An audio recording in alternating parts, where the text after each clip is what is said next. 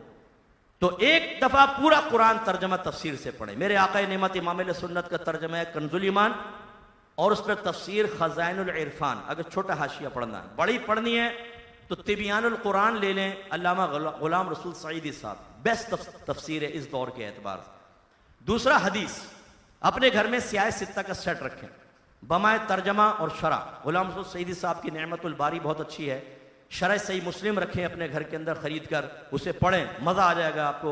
एक बड़ी ज़बरदस्त तहकीक के साथ वो किताब लिखी है। और इसके अलावा आप अगर यूट्यूब पे चले जाएं, मेरी तफसीर तदब्बुर कुरान वो सुन लें, रोज़ाना एक एपिसोड।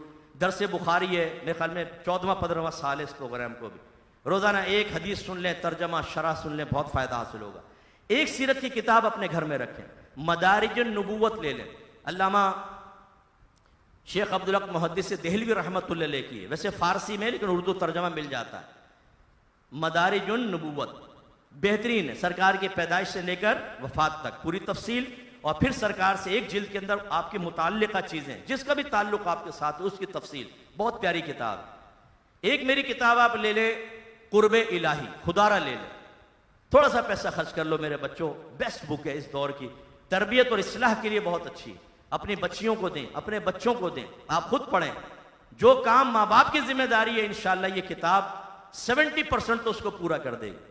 मैंने अपने एकेडमी के सिलेबस में रखी हुई, हम पढ़ाते हैं बाकायदा, और इससे कई एडिशन निकल चुके हैं इंडिया के अंदर, ये हिंदी में भी छप चुके हैं, वहाँ के एडिशन निकल गए, अभी पुर्तगाली ज़बान इंग्लिश में हो रही है, बहुत बेस्ट बुक है।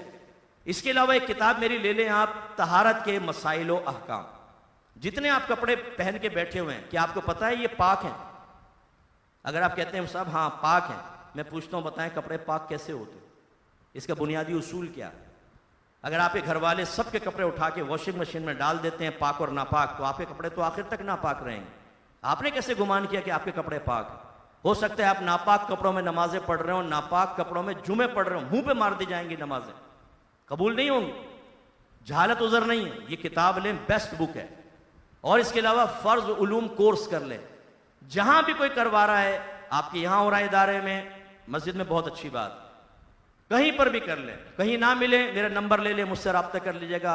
मेल टीचर चाहिए मेल दे देंगे, फीमेल चाहिए फीमेल दे देंगे, उर्दू में पढ़ना है वो दे देंगे, इंग्लिश में पढ़ना है इंग्लिश टीचर आपको प्रोवाइड कर दें। पूरे वर्ल्ड से हमारे पास पढ़ रहे हैं लोग, अल्हम्दुलिल्लाह इल्म की शमा रोशन कर रहे हैं। आखिरी बस बात कह के अपना बयान ख़त्म करता हूँ, कोशिश करें अपने ख़ानदान में किसी एक को आलिम और मुफ्ती बना दें। एक बच्ची को आलिमा मुफ्तिया बनाएं, आप खुद बन सकें बनाएं, कोई मुश्किल नहीं। अपने ख़ानदान में कम से कम, आज कहतुर रिजाल है, अच्छे उलमा ख़त्म हो रहे हैं तेज़ी के साथ, और जाहिल लोग इस स्टेज पे आके कब्जे कर रहे हैं, जो खाली अपनी ज़बानों के ज़रिए, अपने लहजों के ज़रिए, अपने गलों के ज़रिए आप पे हुकूमतें कर रहे हैं। जाली किस्म के पीर आकर बैठ गए हैं, जो अपने मुरीदीन की कोई इस्लाह नहीं कर रहे, उनको तबाह बर्बाद कर रहे हैं, उन्हें गुनाहों पे दलेर कर रहे हैं। इस वक्त उलमा की और सच और हक बोलने वाले उलमा की इंतहाई ज़रूरत है। आप संडे का भी आए, मैं आपको दावत देता हूँ। 2 से 5 हमारी क्लास होती है, स्कॉलर कोर्स 8 साल का रखा हुआ है मैंने। ओनली 3 आवर्स हम पढ़ाते हैं पर वीक, इतवार को क्लास, 8 साल का कोर्स। मेरी जो बड़ी क्लास है उसमें 100 से अबव स्टूडेंट है और इसमें दीनी तालीम इल्म का दाखिला मना है। Only engineer, doctor, professor, bankers, house wife, job करने वाले, बस ये आएंगे। उम्र की कोई कैद नहीं। आप आकर देखें जरा। 8 साल हमारी बड़ी क्लास को मुकम्मल हो गए। उन्होंने रिक्वेस्ट की कि 1 साल हमने और पढ़ना है, तो 9वां साल अब पढ़ा रहे हो। और इसके अलावा बाकी अल्हम्दुलिल्लाह नीचे क्लासेस आकर देखें। लोग इस दौर में भी, आप तो बहुत से आप में से हो सकता है गफलत में हो। ये नहीं है कि लोग बहुत ही दीन से दूर हो गए हैं, भी जो दीन की तरफ आ रहे हैं लेकिन आटे में नमक के बराबर। आप भी उसमें हिस्सा अदा करें। यादा करता हूं मेरी कोई बात आपको नागवार गुजरी हो तो अपना भाई समझ के मुआफ कर दीजिएगा, लेकिन आज बिस्तर पे लेट के गौर जरूर कीजिएगा कि हम रस्म निभा रहे हैं या हकीकत की तरफ हैं। हमारी नजर में अल्लाह रसूल के अलावा की अहमियत ज्यादा है या अल्लाह रसूल कुरान और हदीस इस्लाम की भी कुछ अहमियत है। अल्लाह ताला सोचना समझने की तौफीक अता फरमाए। व आखिर दावाना अनिल हम्दुलिल्लाह।